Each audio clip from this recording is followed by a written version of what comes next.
today I'm gonna show you an awesome card trick. So let's begin. First, let me just mix up the cards a little bit. Okay, so I'm gonna find the 4 aces.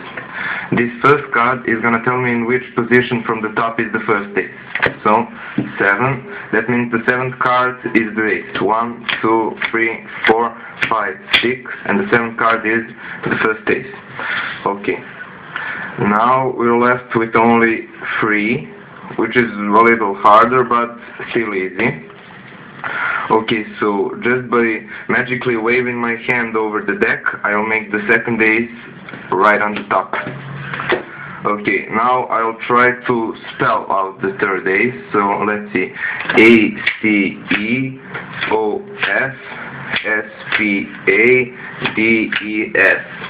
and ace of spades. Okay, that's the third ace.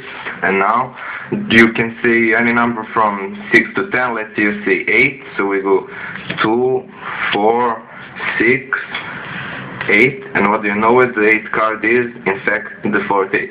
But that's not the end of the trick. Now, I'm not gonna do anything suspicious with these cards. Really, all I'm gonna do is take about half of these cards and put in these 4 aces. So we have the ace of diamonds, the ace of spades, the ace of hearts, and finally the ace of clubs.